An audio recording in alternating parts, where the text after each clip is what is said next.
skies as Discovery clears the tower.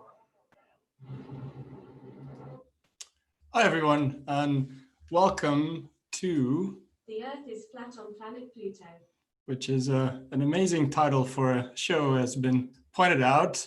Obviously, we are not flat earthers, but we hope to convey some knowledge that not only Pluto is not a planet and the Earth is definitely round. So this is a sort of a online cosmic talk show live from Lancaster in the UK, and things will go wrong, as you've seen already. And we'll give you the opportunity to also ask us questions and participate via YouTube. If you're wondering, my name is David Sobral. I'm an astronomer and a scientist, so I'm definitely not qualified to do this. But I am qualified to do experiments and to blow things up, because that's what science is also all about. But things will go wrong. So don't worry if the show stops, if the sound goes horribly wrong, or if we can't understand each other. So these will be hosted by me during June and July, as we attempt to bring you lots of astronomy, science, and other things, and also the human side of what it is to be looking up. So there will be a lot of stuff. Basically, that's the point, and hopefully weekly. Now, in today's beta show, so this is episode 0, which is great because we're physicists. We love to start at 0 and not 1. We have a brilliant audience, lots of people, as you can hear. But I mean, it's never about the number of people, but the quality. And we have our first brilliant guests who will tell us about how amazing it is to experience a truly dark sky, how it is to operate professional telescopes, a little bit about themselves and the science they do. And also they'll be able to participate on kind of an online quiz, which everyone can do as well. And you can just do it probably on one side, this side of the window, where you can ask your questions, and a mysterious voice will come up and ask the question for you. Now, for now, please welcome our guests for today, Carolina Rezulu, if I've pronounced it correctly, Andrew Jenkins, and Emma Dodd. And our audience is ecstatic to have you today. It is a privilege. So thank you so much for coming into the show. How are you all doing? And you will need to unmute yourselves now. Not too bad, David. Not too bad. All good? Yeah, all good. Now, Emma, especially you, because you obviously never talked about observing, right? You never talk about this to your friends. Oh, no. So if you Not had to once. describe the experience of like going to a professional telescope in one word, so that you don't have to talk about it for half an hour, how would you describe it? It was very surreal. Surreal would be the word. So just one word, surreal. And Carolina, so I mean, I know that your taste is not as good because you went to neutrinos. We'll go there. They're okay. They're still from astronomical sources. Come on. So how did you find the experience at the telescope? Your overall kind of feeling after it? I definitely felt like it was one of a kind experience. It was my first sort of experience of what real life research is like before I did any internships or anything like that. So it's definitely a very valuable experience. I loved being on site. I think my favorite thing was, getting up in the morning, rolling my blind up and seeing all those telescopes just right there outside my window. So yeah, I'll definitely agree with Emma saying it was a surreal experience. Andrew, what do you think? Surreal, magical, anything else? I think I'll always have to say magical. It's just in keeping with brand. But surreal is definitely a fantastic word to use. There's nothing quite like going outside and for the very first time in your life, not being able to see anything. And I really mean anything. You're looking at your own hand and you can't see it because it is so dark up there. It takes about 20 minutes for your eyes to adjust before you can then start seeing the vague surroundings and then the beauty that is the sky above you and the Milky Way stretching across the whole top of the sky. And I guess the other thing that, we'll talk about a little bit more about how it was to be there, and I'll show some, I guess, some photos of you at the telescopes. And how was the traveling to it? I mean, did you expect anything like it? Because typically telescopes are in remote places, so it takes a while. How did you find that? I absolutely love the travel. I'm very fortunate. Look at us go. I'm very excited because I got to go on very small aircraft, and I'm quite a fan of aviation. So that was, as a nerd, that was quite exciting. But we also took a taxi up the side of a mountain. And one of the weirdest things that I just wasn't really expecting, although I probably should have, is the fact that we passed through the cloud layer in a car. And that kind of blew my mind, that you spent so much time passing through clouds and seeing them all around you, and then all of a sudden you're above them and they're below you, and that's something I've never experienced before, outside of an aircraft. But being that close to it was really cool. And Emma, so what was it that you enjoyed the most? And I'm sure you've enjoyed being in places like this, but was there a specific thing about the experience? So I think maybe the thing that I enjoyed the most was being able to go outside and at the end of the night and watch the sunrise, and we could all just sit outside with a cup of coffee or something and watch the sunrise, and start every night as well with a cup of coffee watching the sunset. So yeah, that was just phenomenal. Like, I've never seen sunsets and sunrises quite like that. It was beautiful.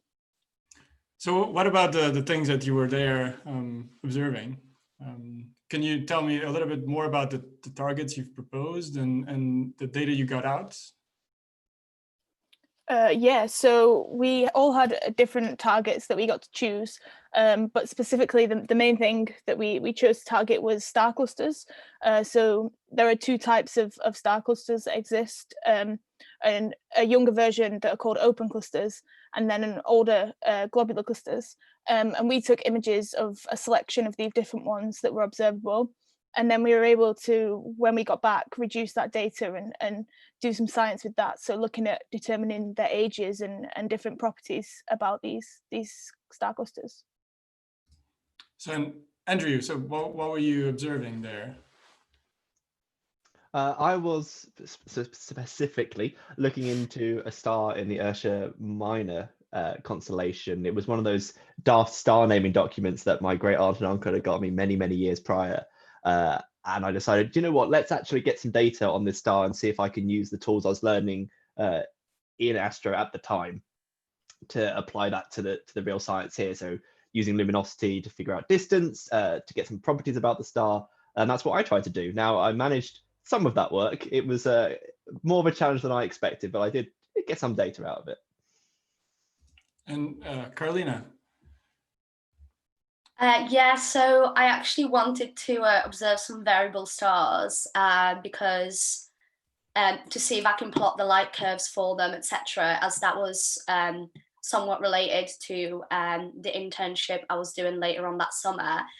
However, unfortunately, we realised the variation in magnitudes was not large enough to be observed with the INC. You live and you learn, you know. But I mean, the time did not go to waste. In between familiarising myself with Python and annoying David, I had a chance to revise for my exams. So yeah, so that's the other thing that I was gonna talk about is how was it to do such an exciting experience, right? Like where you want to be outside and being hands-on, but also having to revise for an exam in like 2-3 days. I see Andrew's reaction is says it all. But I'd forgotten about that exam. I think there's photos of us sat on the floor, like trying desperately to revise for a maths exam before, I think it was 2 days before. But of course, if we were observing at a telescope, we had to switch our sleep schedule. So basically becoming nocturnal. And the exam, I believe, I think it was 9 a.m. when we got back. So we had gotten back, slept, and then went to an exam. Funnily enough, that was the worst exam I'd sat that year by some margin, in fact. So that's a tale of, get some sleep, people. I'm sure you all did well anyway, even if it was your worst exam.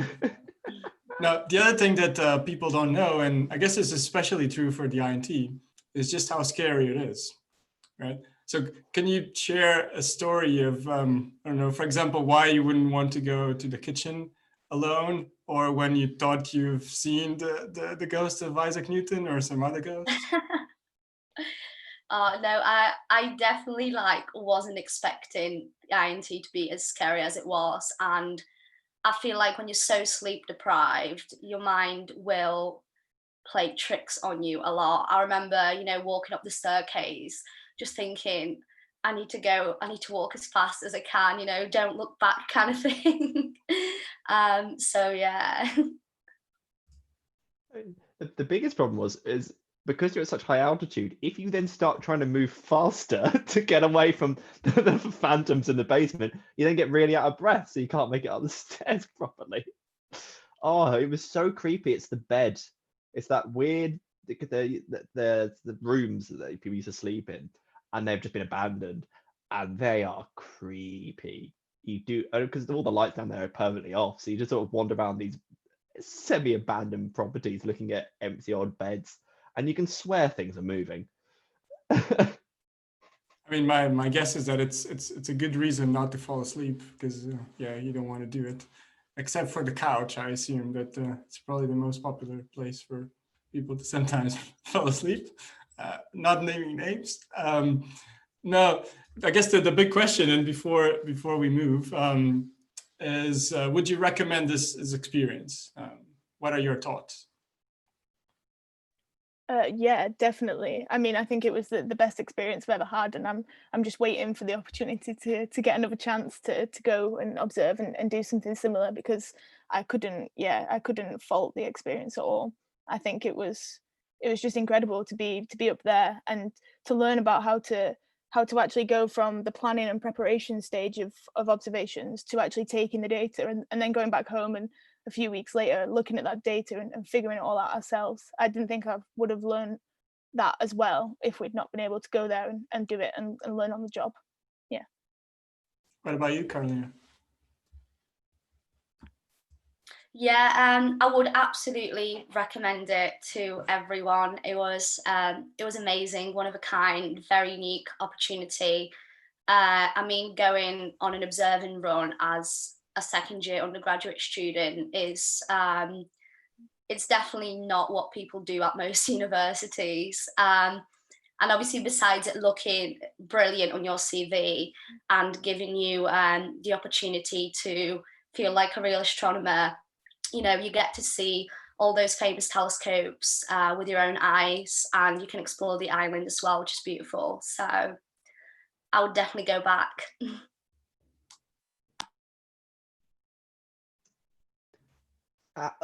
Absolutely. If I had the smallest chance of ever being allowed to go back again, I would jump at it immediately. It is easily one of the best things I've ever had the absolute pleasure of being able to do.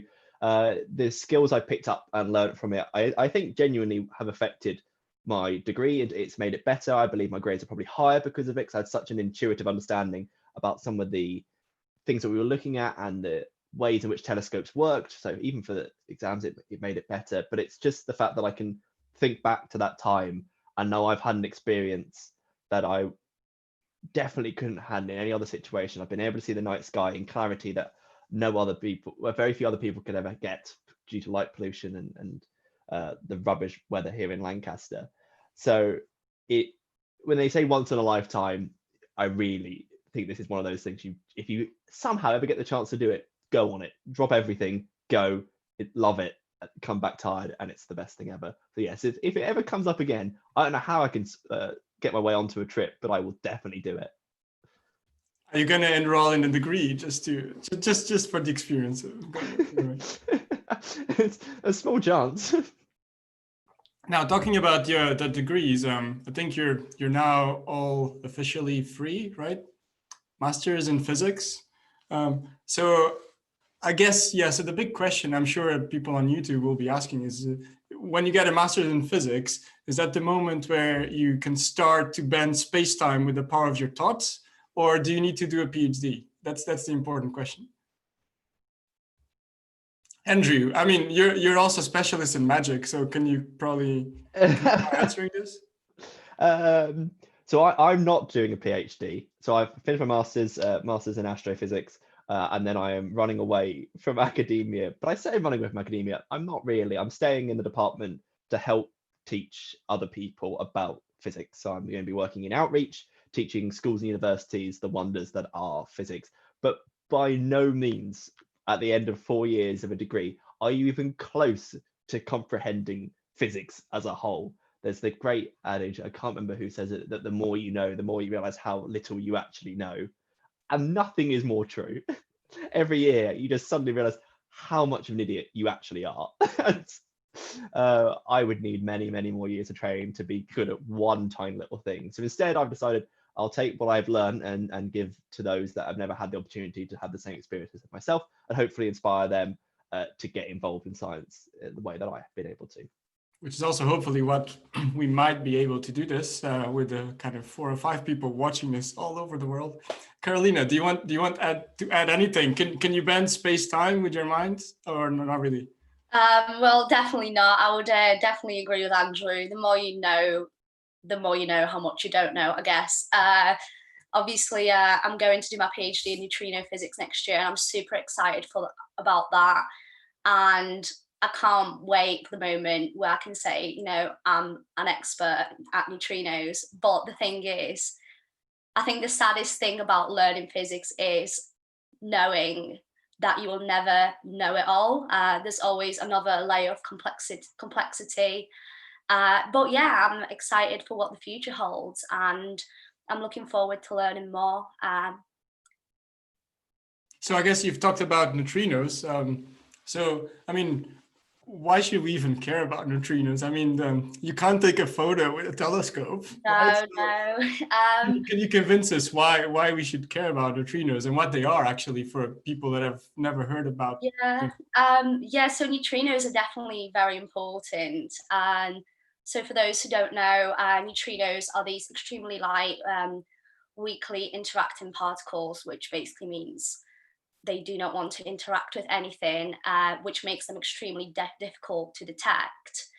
You know, a neutrino traveling through space could pass through something like, I think it's like 100 light years of steel and not see it, not interact with it once. So yeah, it's extremely difficult to detect them. However, we are interested in them because they are a little bit different to other elementary particles. They are different in terms of the fact that they oscillate. So there are 3 types of neutrino, the electron, muon, and tau neutrino. And as a neutrino is traveling through space, it can actually change from one type to another. And we actually think that we can look for a violation of this symmetry called the CP symmetry in neutrino oscillations. And we believe that if neutrinos do violate this symmetry, that could shine light on why there was an abundance of matter over antimatter in the early universe, which is essentially responsible for, you know, the formation of the universe we live in today. So that's super exciting.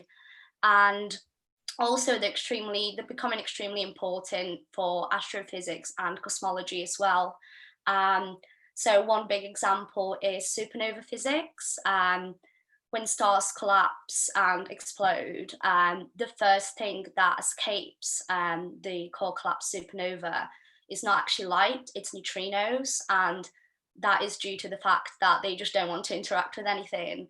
So what we are hoping to be good at in the future is, you know, detecting those astrophysical neutrinos, identifying them as supernova neutrinos, and then we can let the astronomers know, you know, where to point their telescopes so that we can observe the light coming from the supernova before it so that we can start observing it before it explodes. So I think that's a very exciting possibility. So you're not really leaving astronomy, you're just like infiltrating particle physics and still doing astrophysics. Sounds good. So, and I guess in a very simple way in your project, I mean, what kind of thing did you find, if you could summarize it in just a few words? Yeah, oh God. I always find it's quite hard to summarize. Basically, my project, I analysed some atmospheric neutrino data from the Minos experiment, and I measured oscillation parameters, which are responsible for the wavelength and amplitude of neutrino oscillations. However, that was not the main part of my project. So my main goal was to look into the mass hierarchy problem, which essentially refers to the ordering of the mass eigenstates of neutrinos. And the mass eigenstates very simply make up the different neutrino types I was talking about before. Unfortunately, my result was very statistically limited due to Minos not being able to collect a large enough number of neutrinos because they just don't want to interact. However, yeah, it was still a good project. I learned a lot. I confirmed some previous results from the Minos collaboration. So yeah. It's very good. Maybe you've convinced some people to do physics, neutrino oscillations. Now, Andrew, and before we go to even larger scales, I mean, you kind of didn't really go to the stars, but you kept yourself in the solar system, right? So what were you studying? Yeah, I did. I was looking at Jupiter's magnetosphere. So the magnetic field around Jupiter and where that dominates over the magnetic field from the sun. What I was specifically looking at, I can never say that word properly, was how information is transferred within the magnetosphere, because Jupiter's is so big and the scales we're talking about are so vast, it takes time for information to be transferred from the planet to the plasma orbiting the planet and then coming back again. So the idea being, let's say we've got a bit of plasma, so just really hot gases orbiting Jupiter, and that needs to have some energy imparted upon it. It needs to move a bit faster as it's orbiting to keep with the rest of the plasma. Well, that's going to require some angular momentum, and that has to be transferred from Jupiter. But it takes so long for that to go from the planet all the way down to the plasma. The plasma may have moved by the time it reaches it. So then the conditions it can now find itself in are so different, it can no longer be valid for the information that's just been imparted. So I was looking at something called the Alphane radius, which is the point in which that information communication completely breaks down, and the plasma actually is moving away from Jupiter faster than the waves trying to impart that information can get there. So mine was all about where the limits of a huge system are, which it was quite interesting. Very interesting. And apparently we have our first question on YouTube. So can the voice tell us that amazing question so we can all enter it?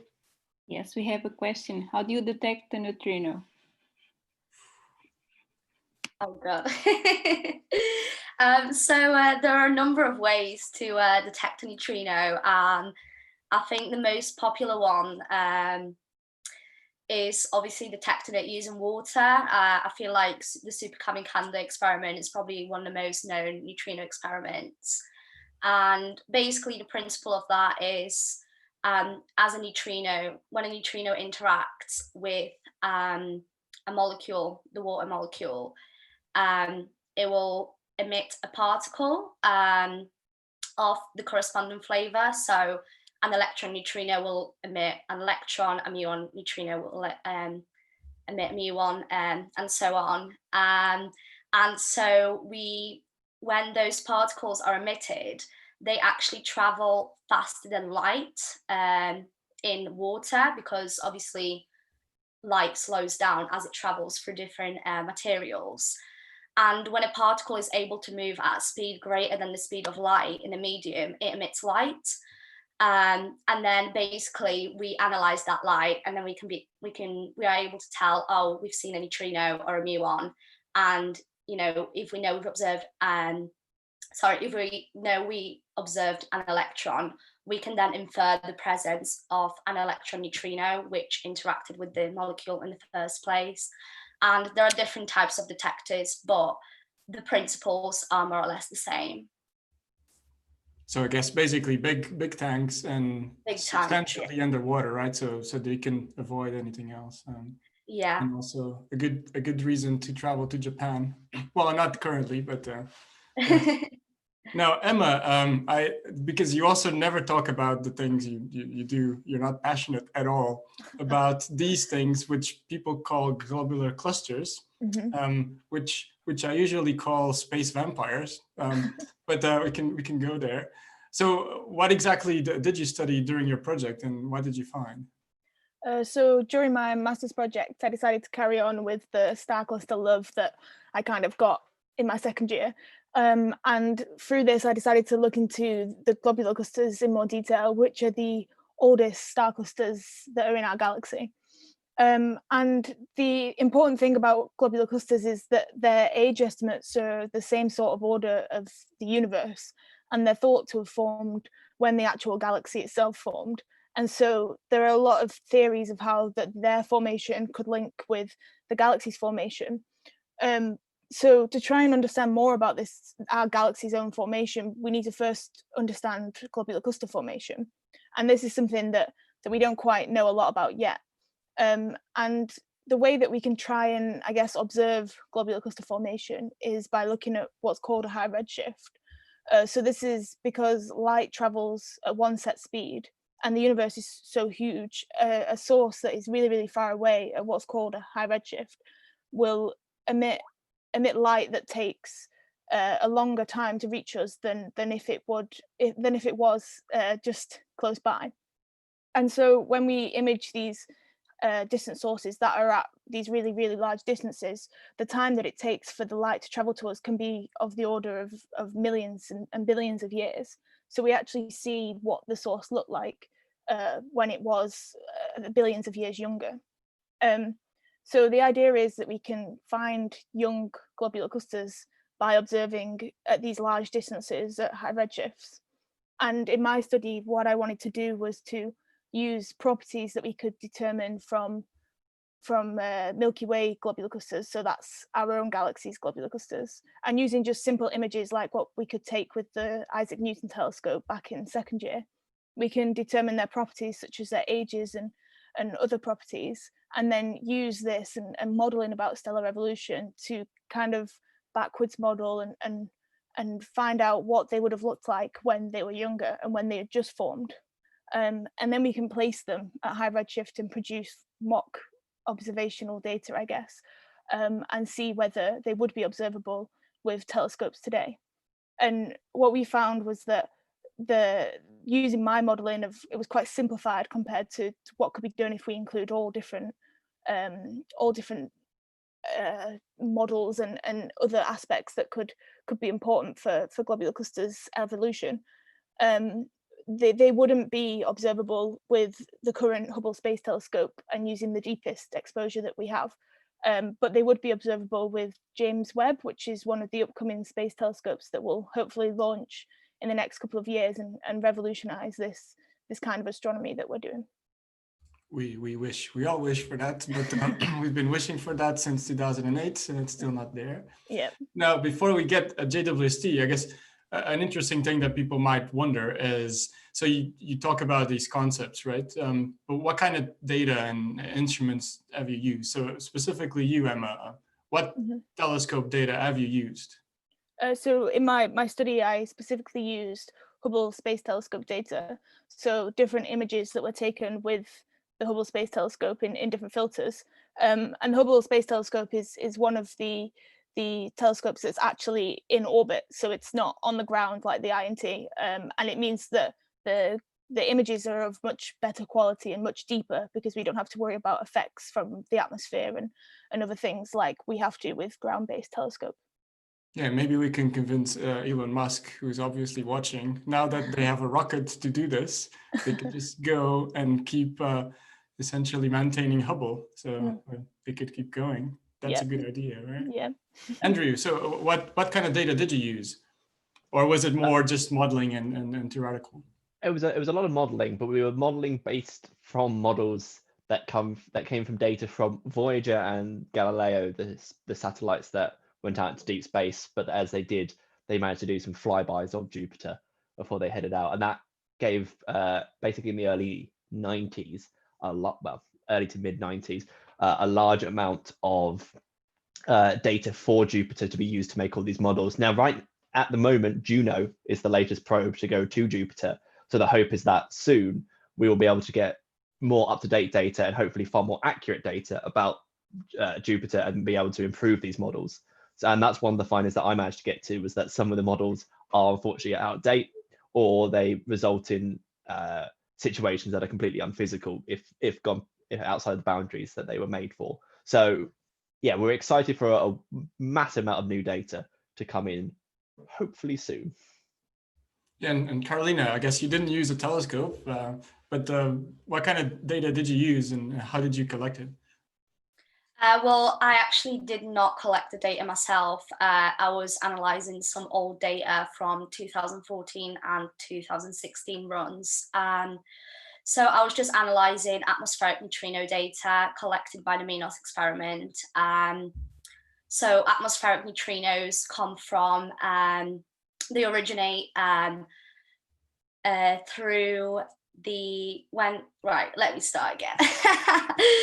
So when cosmic rays bombard the upper atmosphere, interacting with molecules, that creates, cascades of all kinds of particles, and when they decay, that produces a lot of neutrinos, muon neutrinos and electron neutrinos in particular.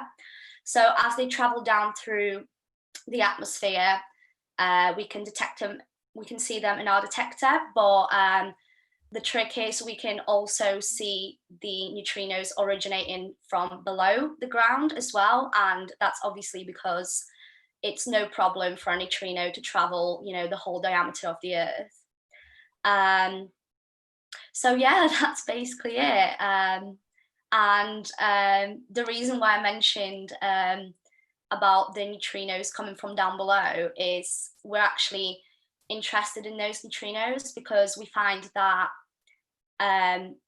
neutrino oscillations are a bit different in matter than they are in vacuum, and it is actually when neutrinos propagate through matter is when we see all the interesting, cool physics. And I think apparently we do have a question from YouTube. Again, we might take it.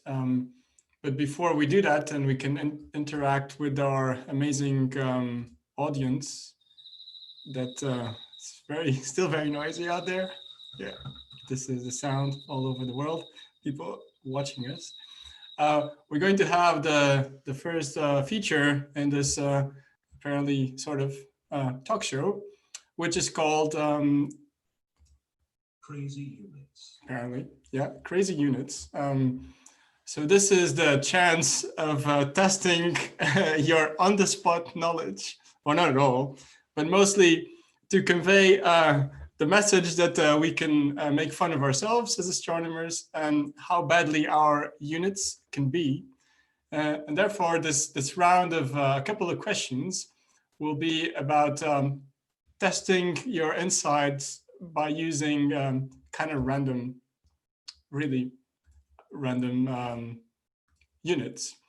So for everyone that's watching at home or everywhere else, you should be able to see the question in this incredibly professional way of sharing it, which is a whiteboard, very physicist-like.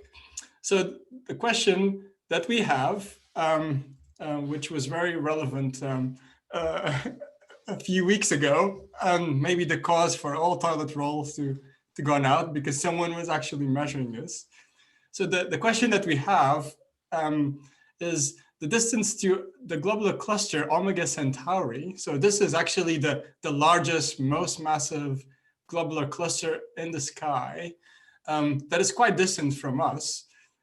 So if you wanted to measure this in toilet paper rolls, how many would you actually require? So the answer is definitely a very big number, but we do care about what is the actual number. So Emma is probably the most qualified to answer this question. So I will probably start with her. Emma, any guess? Or maybe some kind of logic behind how you may pick, so people at home can be typing their answers right now in the chat. Yeah. So Omega Centauri, as David said, is the largest globular cluster in our galaxy, and it's out in the halo of our galaxy, and it's at a distance of around 10 kiloparsecs, if I remember off the top of my head, where a kilo is 10 to the 3, and parsecs is a lot in meters that I also don't know off the top of my head. And I'm not going to lie, I don't know how many toilet rolls there are in 1 meter either, but I'm going to just... Or how many meters are in a toilet roll. Yeah. Yeah, well, yeah. I will take a stab of... I'm going to go for B, I think. B, okay. Yeah.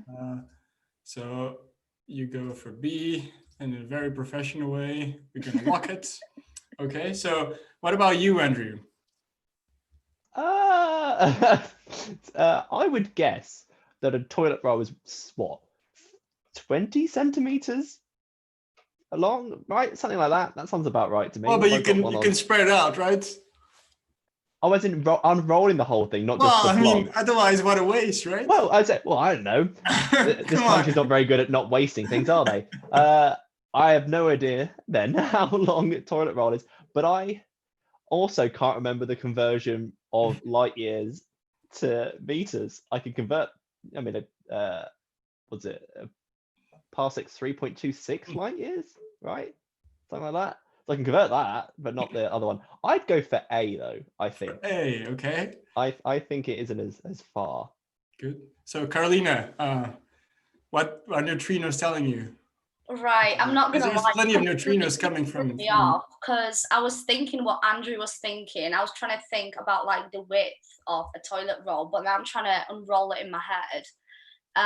Me too about the toilet roll. So yeah, Yeah, I'm gonna say that's why I might be physicists- wrong. Our physicists think. Yeah. So I'm gonna make a wild guess. I'm gonna say that there's 10 meters of toilet roll in a roll. I guess I think that's a sensible, educated guess. So if we divide everything by 10, 10 to 17. How many meters are in a light year? Can I Time is almost Google up. it? Time is almost up. Right. Do you know what? I'm gonna go for A as well because I There think you go. answer B is just a bit. Yeah, cool over the kids. top. Yeah. Okay, yes. So I guess the person that studies Omega Centauri picked an answer. The other two picked the other answer. So I can tell you that the correct answer is, and I don't have sound now because obviously I can't share two things. This is too low cost. It's actually A. So A is the correct answer. Oh, what was I about? It also Globular shows clusters, you Emma? that I failed. even when you're a specialist, you may not know the answer in crazy units. So Omega Centauri is about 16,000 light years away, and a toilet roll measures about 30 meters. Wow. Apparently, yeah. It's a lot of bog roll. So if you want to actually go there, you do need 5 quintillion rolls, which definitely exhausts the worldwide stock. So I think this is the reason why there were no toilet paper. People were wondering, is because of astronomers. Scientists got bored. Yeah, exactly. Now, the second question of the afternoon is related with a planet of the solar system. So I assume that this might be a question that will work quite well for Andrew, but again, the other one worked well for Emma, and she was the one that missed it. Right, so it even has a very introduction. It's just to set the scene, right? Because for me, for Emma, and I guess almost everyone, Jupiter is just in our backyards. So how far is it right now in yards? This amazing unit in the UK, which I would class it as one of the crazy astro units because it makes no sense to me. Andrew, can we start with you? I have no idea how long a yard is, and I've never learnt it. I also, embarrassingly, can't remember off the top of my head how far Jupiter is. Well, I mean, it's changing all the time, so that's a good true. excuse. It does. At one point, I wrote it down, and it was quite important that I wrote it down in AU, which is not hard to convert from. I want to say it's 1.5 AU or something like that. It's not somewhere between 1.5 and 2. I don't think it's that far. Or maybe 1.5 to 2 point something. An AU is an astronomical unit, so it's the distance between the Earth and the Sun, which I always remember as what was it? Oh no, I've forgotten that as well. Cool, you don't do astro for a little while, and it all starts to flood away. It's 93 million miles. No, that one. That's a really useless unit. Isn't yards and miles the same standard? Right. So, how many yards are in a mile? Not that I know that either. I will just guess. It's really bad, and go for C because it's a nice middle ground. Okay, that's a good way of thinking. Really Carolina, what is your guess? I mean, Jupiter doesn't really emit many neutrinos, so I don't know. I mean, I would talk you through my train of thought, but there is none because I also do not understand the yards, etc. But I do have a feeling it could be A. Okay, A, it's a good guess. Emma? It's closer than globular clusters. Yeah, it is. So I again don't know anything about yards. But since you said that it's just in our backyard for us, I'm going to go for the lowest one and go for B. B, wow, okay. Right, so I guess one of you will get it right by definition. That's good. So the correct answer is actually C. So is the correct answer. He is the expert. Look at me go. Jupiter is currently 657 million kilometers away, and apparently a yard is basically a meter. It's 0.9 meters. That's the things you learn here, obviously, You know. firsthand. Yes. So I hope people at home, the millions of people listening to us, have got it right as well. I think we do have another question from YouTube. If the voice from beyond can tell us what it is. Yes, we have from Mauro Franqueira. Why do you think the antimatter loses against its counterpart? And how would the universe be like if it was made of antimatter? I think this is a question for Carolina. Right, so How do we know that we're not made of antimatter? I mean, it's quite kind of discriminatory way of thinking. I mean, we could be, made of antimatter, but it's just what we know. So we think we call it the ordinary matter.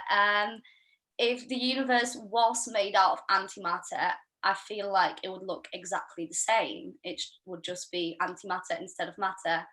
And the reason we know that there was less antimatter, the reason why we know there was an abundance of matter over antimatter in the early universe is because if they were created in equal amounts, they would have annihilated each other. And that's basically when that refers to a phenomenon in which when a particle meets its antiparticle, they annihilate into pure energy. So if that was the case, then the universe wouldn't exist right now. However, I think, everyone would agree with me that we exist, hopefully.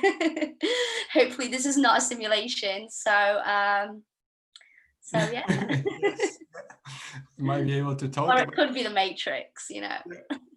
It is the Matrix. We're all online now, so yeah, pretty much. Right. So I guess now it might be time to talk a little bit more about yourselves, so that people can be inspired about your paths or not.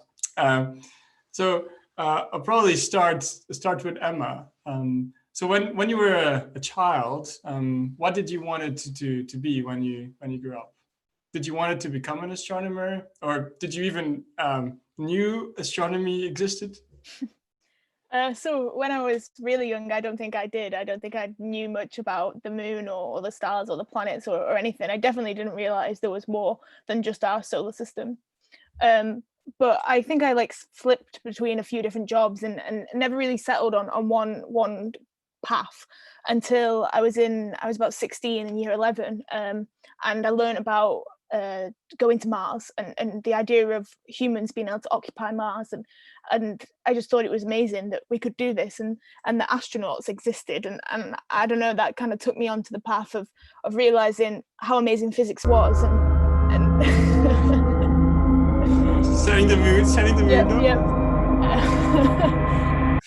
yeah, and realizing how all these equations and stuff that we were learning in class can be used to do such amazing things, like going to other planets and things like that. And so that's what put me on the path of physics and specifically astrophysics, and then going to university, finding out about research and all the amazing things, as well as planets and the solar system, and learning about our own galaxy and far beyond that, made me stay on this path. Yeah. Andrew, so why did you want it to be like a magician, a physicist, an astronomer? What did you want it to be?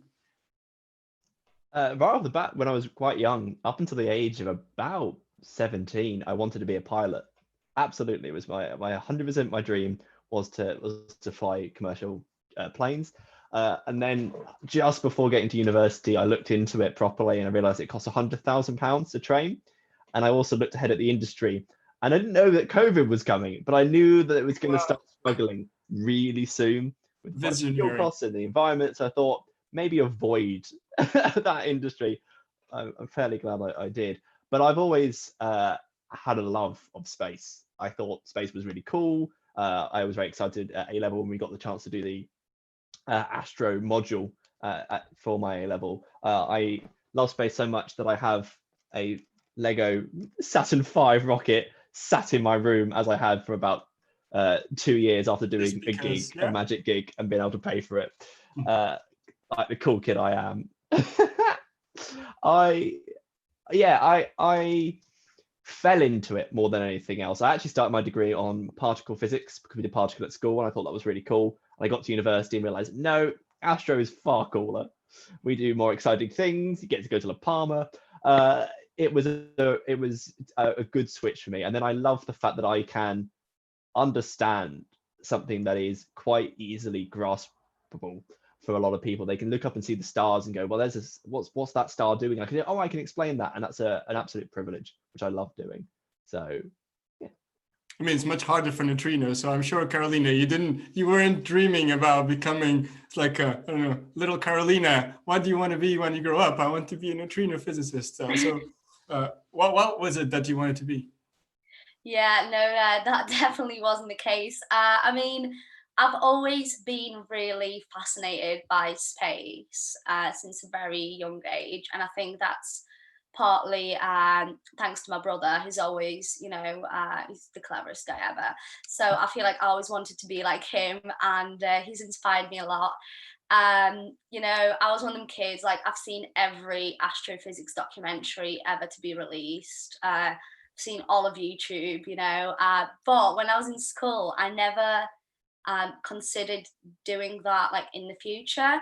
I was actually quite a sporty kid, so I wanted to do something to do with that, such as like sports science or whatever. But then coming to the end of high school, I realised that I really enjoyed doing maths and physics. So I'm really glad I went on to pursue that.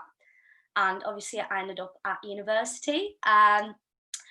I was originally on the Astro scheme as well, and then I was on the particle physics scheme, and then I was on the Astro scheme, and then I was on the particle physics scheme, And that went on for a while.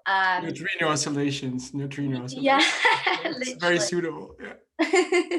So yeah, Louise probably hates me now because she had to sign so many forms.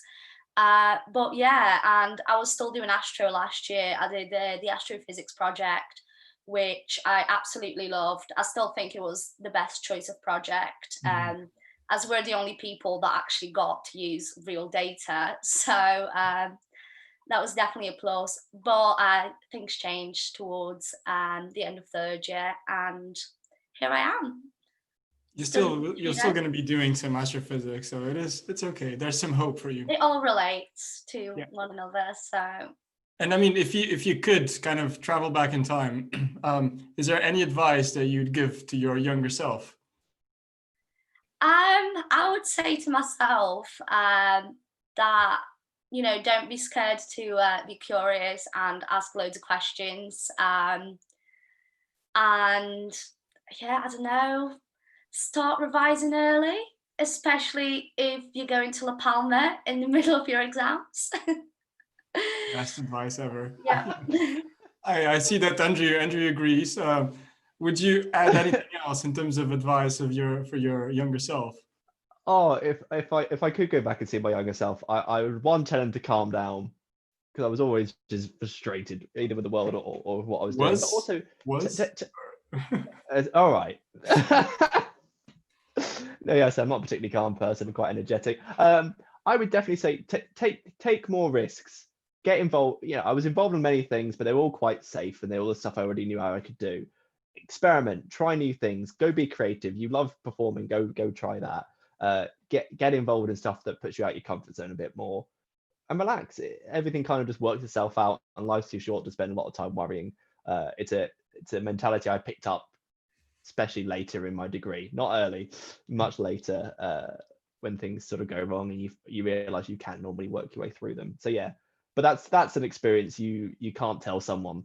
You have to just sort of learn it yourself as well. You know, you don't learn that things are going to be okay until you realize, no, they're probably going to be okay.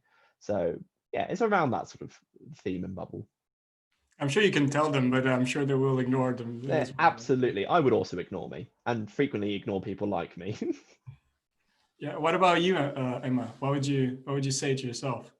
I think I'd try and tell myself to just believe in myself a little bit more, because when I came to university, I didn't think I was very good at physics, and I thought that everyone else was so much better than me, and that I couldn't keep up, and I wasn't going to make it through even my first year because the modules were hard and everything. But then when I started doing the internships and doing research and seeing why we were doing all of the other stuff and starting to believe why, that I didn't need to know absolutely everything, and like what Andrew said earlier about how the more you've learned, the more you realize you don't know anything, and just kind of actually accepting that, and accepting that I'm not going to know everything about physics, but if I specialize in one area that I love and have this passion for, then I'm going to learn it and I'm going to have a good time, and that's what I've been doing. It's very good. Now, the other thing that's really important, apart from kind of facing imposter syndrome, which I'm sure everyone does one time or the other, are kind of sort of mentors or people that you look up in the field, even if it's just, you know, people on big TV shows. So I'll start with you, Emma. Was there, like, when you started considering doing astronomy, was there a specific figure you saw on like television, or that you read books that was really important for you to carry on? Yeah, so when I actually realized that you could do all these things with physics was in year 11, when I went to GCSE Science Live, and there was a talk by Dr. Maggie Pocock, if I've pronounced that right, and she talked about colonizing Mars, and that's what like got me so excited at that time, and I read some of her books and looked into it more and learned all about SpaceX and Elon Musk, and it's crazy to see how all that's going now since then. So yeah, I think it was just everything, like anything that once I knew I had this interest in and found out about all these things, it was just, yeah, everyone that I saw that talked about it, like even Brian Cox, like watching his things were amazing, and knowing that he worked just close to where I lived at home in Manchester was incredible. Yeah. He was probably traveling the world for most of the time. Yeah. Andrew, what about you? Did you have like specific role model or someone that really inspired you after you got that kick in the back saying you weren't going to be a pilot, at least for now? Yeah, as stereotypical as it is, Brian Cox, I watched a lot of the documentaries, which I love, I still do. And I went, that's really cool. I want to learn more about that. In fact, I then decided, even before coming to university, mostly I want to do that. I want to go out there and teach physics in a different and unique way. I didn't want to be a teacher. I did TAing for a while and that wasn't for me, but I love the passion that he had and showed to the public. And I thought, that's exactly what I want to do, and I'm frustrated that I can't do that. So most of my degree and going forward has been always to aim towards that. So it's been really quite nice to have a figurehead to work towards in that regard. And Carolina, what about you? Apart from your brother, I guess. Yeah, I know. I'm sure I had famous role models back in my time as well, but I always think about my teachers in college, especially my maths and physics teachers. They inspired me in the way that they were like extremely bright people, and I always wanted to be as clever as they are. Especially my physics teacher, he always pushed me to keep going. He always was happy to stay behind with me, and to make sure I understand everything. And oh my God, he must have hated me because I was one of them kids that would always interrupt the lesson like a million times every 5 minutes to sort of like clarify certain things. So he must have been getting quite annoyed at me at times, but he was sort of my role model, and he really, really pushed me to keep going and encouraged me to pursue my dreams. So yeah. I'm sure he was not annoyed and more like proud, I'm pretty sure. Yeah, I mean, I'm sure he was annoyed at times. I can get very annoyed. minor annoyance. Sure. Yeah, I mean, I guess for everyone, I'm sure everyone shares the experience of how important good teachers are, especially at young ages. And I guess we all feel really lucky if we had at least one person that really cared and showed a passion, because I mean, science is also a lot about passion of what you're doing, because most days you will not get your result or your fancy plot or anything else, and you persevere. Now, before we finish, we do have at least one question from YouTube. Yes, from Fatima Sobral. Do you believe in time travel portals? Time travel portals, that's a very good question. Andrew, you're the one that's laughing the most, so I'm going to put it to you. It's only because I had this conversation with some housemates the other day, which I love this topic.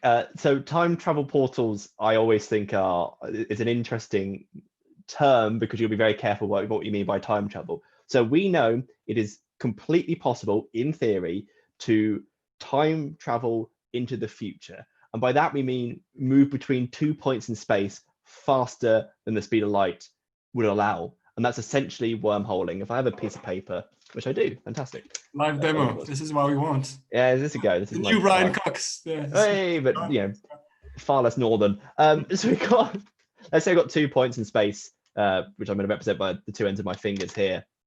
And normally, let's say that takes 10 light years to go between these 2 points. If we were then able to bend space and put these 2 points closer together, well, now you can just make the jump between them, unbend space. Those points are still where they are. So you've just, in theory, traveled 10 light years into the future, if that makes sense, right? You've gone further than you should have possibly been able to do. I would argue that's space travel rather than time travel, but I think that is splitting semantics at that point. However, that is it in terms of time travel. We can slow time down by moving really quickly, but realistically, time travel doesn't exist. Either you travel in space or you just go quickly. So we would definitely never be able to go backwards in time or forwards in time, because time is not even a genuine concept. It's a quantity, it's a design that we made up because it's a convenient way to see how things develop. Really, it's just a increasing entropy is actually how the universe works. So traveling in time doesn't make sense because the unit doesn't really exist.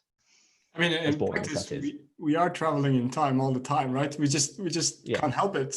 Yeah. We can't really stop it. But it's just at I guess a boring rate compared Yeah. to what we would Absolutely. want Yeah. to do. So I'm not sure if there's any more questions from YouTube. I think it's still very quiet out there. So with that said, I think that's all the time we have for today. So thank you so much, Carolina, Andrew, Emma, for being here on the first ever episode 0 of something that might continue or not. I'm sure you'll come back soon enough so that we can also talk about the fact that the Earth is not flat and that Pluto is not a planet. Among many other important things to communicate. So thanks for sharing your passion for the things you do. I'm sure you'll do really well, regardless of what you end up doing. Neutrinos, globular clusters, sharing the passion for science. So for those of you that know the numerous crickets that are listening to us, apparently they can like and subscribe to the XGAL YouTube channel. This is where we're going to be broadcasting other live sessions, hopefully weekly. So I'll see you next time. And I guess we can all say to keep looking up, or at least in large reservoirs of water underground, because that's technically also. Hangar, Joe. We're going to dust it off first. 3, 2, 1, 0, And liftoff. Liftoff. Americans return to space as Discovery clears